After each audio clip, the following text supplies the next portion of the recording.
It is. Okay. Thank you. Oh, let me make sure.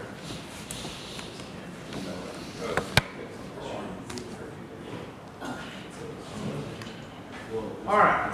We're going to go ahead and get started back. I'm going to be very brief, but this is not specific to the curriculum, but more, I don't know, as important, more important, however you want to gauge. This is the process you need to go through if you have not already to make swe that Sylvester can send you money and get paid. There we go. Now I got everybody. There we go. I should have started with that. All right. So essentially, what you're going to do is you need to register with Georgia Tech as a supplier. Okay. I am going to. So this is a PDF. I'm going to upload this PDF into the Canvas course. So if you have not already accessed the Canvas course and done the pre-work for this workshop, further motivation to go in and do the Canvas course and pre-workshop materials so that you'll have access to this PDF. But in essence, what this PDF is doing is walking you through how to create your account on this website. And I'll post that link directly inside of Canvas so that you have it. I would encourage you, I don't know that this is necessarily required, but I would strongly encourage you to register your account with your personal email address. Okay? I would not use your school-based email address. That complicates things. So make sure if you got a Gmail or a Yahoo or Hotmail or whatever else is out there, iCloud, something like that, use that to register your account. Okay? So what these instructions are going to do is it's going to have you create an account. So I have a fake account using my Gmail account. Once you get to this main page, there's a big blue button here that says register. And the reason I point this out is when you look at the instructions are going to reference, for the most part, let me see, I think there's some screenshots. The screenshots on the instructions are slightly different because we're in a new system, but it's the same process. So like it doesn't say click on the blue registration button, it has some other color or reference where that's at. But once you click on this... This link is in the PDF or is it a link that's in the instructions that are on? Both. Okay. Both. Yeah. I'm going to put a direct link to the supplier registration, but also there are embedded links within the PDF to take you. So let's... Yep. So right here where it says the supplier should navigate to the prospective supplier request form using this link. That's that link. Okay. It will be in Canvas. I haven't put it there yet. Yeah, I'll put it there. All right, so you are going to register yourself as an individual. So when it says business name, that's you. When it says supplier category, you are an individual or a sole proprietor. If you have your own LLC or your own separate business, please do not put that information in here. That will delay payment and it will potentially prevent us from being able to pay you. We deal with this with some of our other programs, like we have on-campus summer camps happening, and some of our instructors who are also certified classroom teachers have a little side business that they do consulting work with and that kind of thing. If we try to pay you through your consulting business, it's a different process than how we are paying you your stipend for this workshop. Speaking of which, does anybody already have a supplier account because you already teach or you have a relationship with Georgia Tech? Has anybody in this room ever been paid for anything by Georgia Tech? I did the Honeywell okay. years back with the Honeywell. Right, yeah, the Honeywell. And I think I remember setting this up then, but I mean that was like around 2019, 2020, right. Like right around COVID. So since then we transitioned to a new system called Workday, and your accounts were wiped out. Okay. What about, so I worked last summer at iPad. Yes. Did they pay you money? Yeah, I had to get a whole little card and everything. Like a GTID? So I think so, yeah. It was tech time. So you were probably hired as a tech temp. Yeah, that's what it was, 10 times. Okay, all right.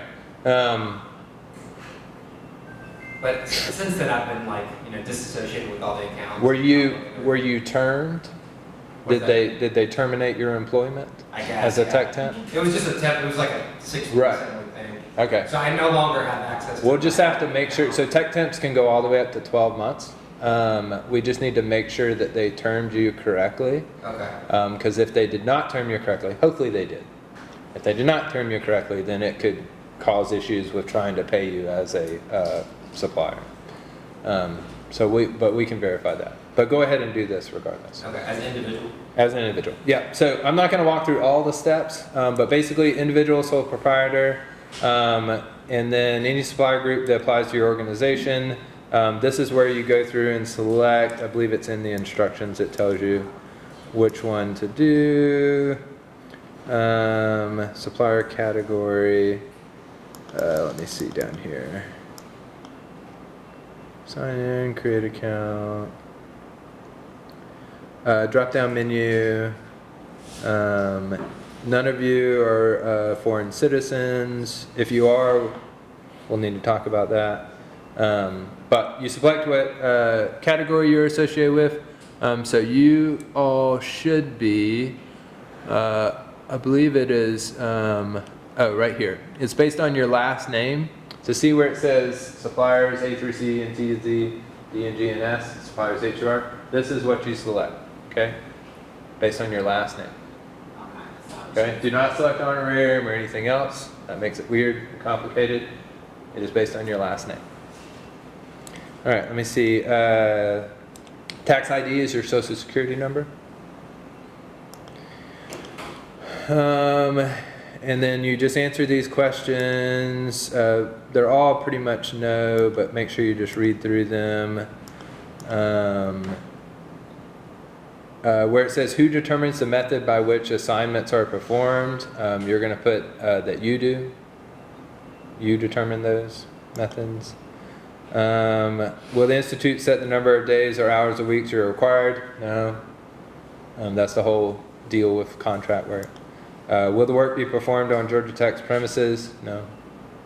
Okay. Will expenses be billed the performance to Georgia Tech? No.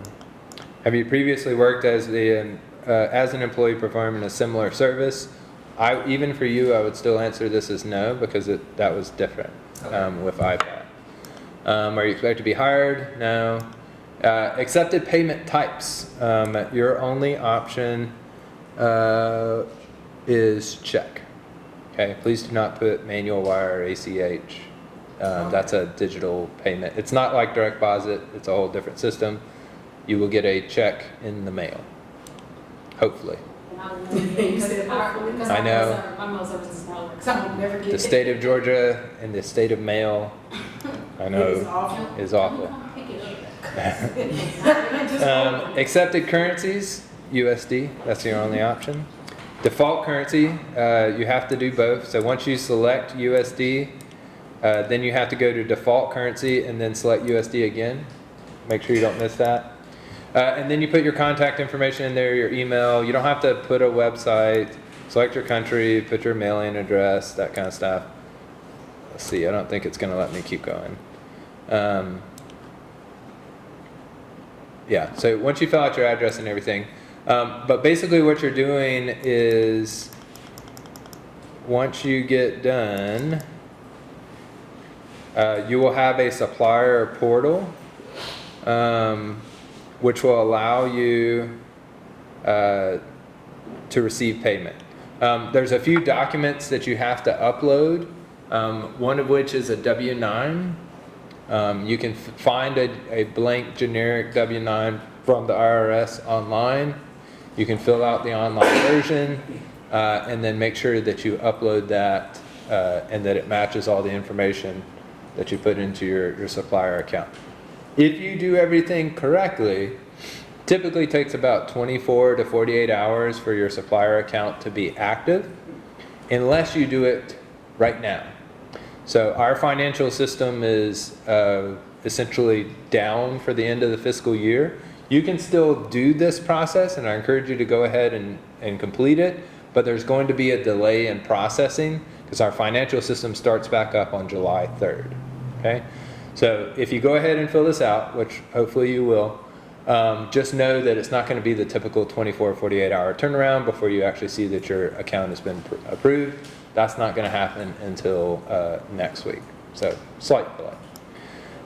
But essentially follow these instructions and then let us know if you have questions. But you'll be able to log in and see if your process or if your application has been approved, if it's in progress, or where it stands. Once you're in the system, you will be in our system under your name, and the address that you put in is the address that your check will be mailed to. Okay? So should you move between now and when these checks are processed, make sure you go back in and update that address. But don't put your school address. Make sure you put a personal address. This is not associated with your school. This is associated with you. Okay? Any questions? All right. Should be pretty straightforward, but please don't hesitate to reach out if you run into any issues with setting this up. Okay? All right. I also very briefly, I know Jeff and Brian touched on this a little bit, but switching over to here, not here. Where's the canvas? There it is. Did y'all go into detail about this? Okay. Yeah, so just to reiterate, hopefully all of you are not looking at this screen for the first time. Okay, we'll see. All right, everybody has seen this, right? You spent a lot of time here. Yes. If I click on your name under people, I'm going to see that you spent about 4 hours on this website, right? That's right. Right, yes, okay. If you have not, I just want to make sure that you're all familiar with the way that we have designed this summer experience for you. So what we've created is, this is all embedded inside of Canvas, which is a learning management system that Georgia Tech uses. You may have used it as a part of your teaching or college or something like that. So within this course, and let me get to the student view. So this is what it looks like for you. So you have a login and a password. I assigned that to you 3 weeks ago. If you have any issues getting logged in, please reach out to me. I own your guest account. So your guest account gives you access to this. It also gives you access technically to like the EduROM and some other stuff too, I believe. So there's a few features while you're on campus that you can use it for. But the main thing is accessing this content inside of Canvas. It is a temporary account. It expires in about 120 days. But what I do is about every 100 days or so, I go in and I reset it so that you can continue to go back and access this and review it. So over on the left-hand side, there are links. So the STEM ID curriculum link that Jeff was showcasing a little bit is directly linked here. So if you don't already have this bookmarked or saved, you can use this link to save it. We'll talk about the modules here in just a second. We'll talk about Zoom. And then of course there's a how to use Canvas. There's also a chat feature in here. This is how you can chat amongst yourselves within the coursework. This is not how you communicate with Brian. So on the home page, the main thing I want to show you is one, there's an overview, which Jeff talked about. There's a video, which I believe features Jeff talking. But here's the full schedule for how we kind of intend you to go through our summer learning together. So on June 11th, we had our kickoff. Thank you to those of you that were able to attend that. We had a nice little dinner together to kind of set the stage to get us all ready for the summer learning. And that is also when the pre-workshop content was sent out about a week before that, for you to be able to go in and just familiarize yourself with some of the STEM ID content so that hopefully you're not coming in blind. It's about 4 hours of material. You may go through it a little bit faster, you may go through it a little bit slower, that's fine. But the intention is it should not take you more than 4 hours to kind of work through. We'll have our next, I'm sorry, not our next, we are here today. So today is our first in-person workshops. So that's today and tomorrow. Between today and tomorrow, there is some content back in this course for you to work through. So all we're really doing is giving you some small snapshots of some things, some different challenges. What we want you to do is go and really spend some time in the curriculum between now and the next workshop to figure out what your questions are. Where do you see the stumbling blocks? Where are the roadblocks? Where are the hurdles for your students? Those kinds of things, so that we can hopefully address those at our next workshop on July 8th, which will be back in person. It is currently scheduled to be in the Mason building, which is another building on campus, but we are considering trying to move it back here if this space is available. Part of that is because we're going to have a lab tour, and just the walking's a little bit easier from here than that location. And this is big and nice and a cool building. After the July 8th workshop, again, you'll have some asynchronous curriculum exploration. This is stuff you do on your own time, more chances to explore the content curriculum. All of this is broken down for you in the module section. So everything you actually need to do in Canvas is here. So if you've never used Canvas, there's some links there. There's a page dedicated to telling you basically everything that Jeff went over this morning, how everything is broken down. There's overview, project activity, discussion question, and then there's questions for the presenter. That is Jeff and Brian. And then we have pre-workshop support. This support goes through the whole summer. Okay, I know it says pre-workshop, but this is all summer long. So, one, send us an email. If you have any questions at any point throughout this summer, fall, spring, 5 years from now, whatever it may be, email is always your best option. All of our emails are here in Canvas, or you probably have them because we've been emailing you for the last several weeks. Also this summer, and what I think is hopefully a resource that you'll take advantage of, Brian is hosting office hours every week. So every Tuesday, not tomorrow, but every Tuesday from 9:30 to 10, Brian will be on this Zoom link hanging out for about 30 minutes. If you need to come in, ask questions, get feedback, whatever it is, every Tuesday, all summer long, Brian will be in that Zoom session from 9:30 to 10. And then again, every Wednesday from 3 to 3:30. So every week we have about an hour of open office hours that you can go in, you can ask a question, whatever. Brian is there as a resource. Please take advantage of that. They're recorded as well, so if you miss one, you want to go back and watch the recording, see if anybody asks any questions, that kind of stuff. Please feel free. So obviously tomorrow we'll be here live and in person, but starting the very next day, if you have a quick question, log on. Wednesday 3 to 3:30, you can ask Brian live and in person, or if you just have something else that you just need to ask in general, you can send one of us an email. There's also a discussion section that's enabled for you. You can post larger questions there that may be for your peers under the general Q&A. So this section allows you to post anything you'd like, and then anybody else in this course can respond. And everybody from last year and this year has access to this. So we've got some veteran teachers on there too. There's a little introduce yourself tab there, but then under the modules, we have it broken down on this based off of each challenge. So what we wanted to do is give you a little sample before you got here today of what the challenges look like. So this one gives you a chance to, again, watch a little video about the data challenge, try out one of the worksheets, and then participate in some discussion questions.